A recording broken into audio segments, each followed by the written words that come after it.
ఉపాధి హామీ పథకం మీదన ఆంధ్రజ్యోతితో పెద్ద కథనాన్ని ప్రచురించింది. టార్గెట్లు పెట్టి మరీ తప్పులు చేస్తున్నారు, కోట్ల పని దినాలు పూర్తి చేయించినట్టు దొంగ లెక్కలు రాశారు అప్పట్లో జగన్ టైంలో. ఇలాంటి తప్పులతో ఉపాధి పథకం లక్ష్యం దెబ్బతింది. పంచాయతీరాజ్ గ్రామీణాభివృద్ధి శాఖ కేంద్రం లేఖ రాసింది. ఇప్పుడు తనిఖీల్లో వెలుగు చూస్తున్న ఆనాటి తప్పులు, వందల సంఖ్యలో సిబ్బంది ఉద్యోగాలకు ఎసరు అన్నటువంటిది. ఇంతకీ ఈ ఎప్పటివి? తెలుగుదేశం ప్రభుత్వ హయాంలో నిధులు ఆపేసింది వైసీపీ. ఇప్పుడు వైసీపీ హయాంలో నిధుల్ని ఇప్పుడు తెలుగుదేశం ఆపిస్తుంది.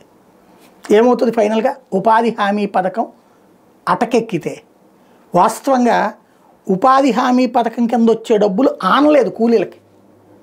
150, 200 ఏంది, 500 వస్తుంటే ఇది అని చెప్పి 10 గంటలు చేయాల్సిన పని 6 గంటలు 8 గంటలు చేయాల్సిన పని 2 గంటలే చేశారు.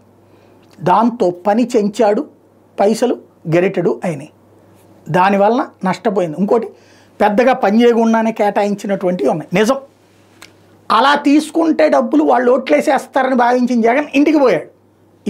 ఎవరు ఉపాధి హామీ పథకానికి సంబంధించిన కూలీలు ఎవరు అతనికి ఓటేసి ఉంటే కనుక ఎట్టుండేవాడు కాదు కదా, పథకానికి పరిమితం కాదు కదా. ఇప్పుడు యాక్షన్ అంటున్నారు. గుడ్, తీసుకోండి, దొంగలందరినీ లోపలేసి పడేయండి, డబ్బులన్నీ రికవర్ చేసి పడేయండి, ఎక్కడెక్కడ తప్పులు చేశారు గత 10 సంవత్సరాలది మొత్తం ఎంక్వైరీ చేయండి. ఉపాధి హామీ డబ్బులు ఎక్కడి నుంచి వచ్చినాయి, ఎక్కడ పని జరగలేదు, జరగకుండా డబ్బులు ఎక్కడ తినేశారు బయట పెట్టండి, ప్రజలు కూడా చూస్తారు. ఇంకోటి, ప్రజల్లో, రైతుల్లో, అలాగే వ్యవసాయం చేసుకునే వాళ్ళ దగ్గర నుంచి ఇతరత్ర వర్గాల వాళ్ళందరికీ చాలా కసి ఉంది ఉపాధి హామీ మీద. ఆ కసి ఖచ్చితంగా తీరాలి అంటే ఉపాధి హామీ ఆపేయాలని కోరుకుంటున్నాను. కాకపోతే ఉపాధి హామీ ఆపేస్తే ఉపాధి హామీ కూలీలు ఎలా ఫీల్ అవుతారనేది చూడాలి.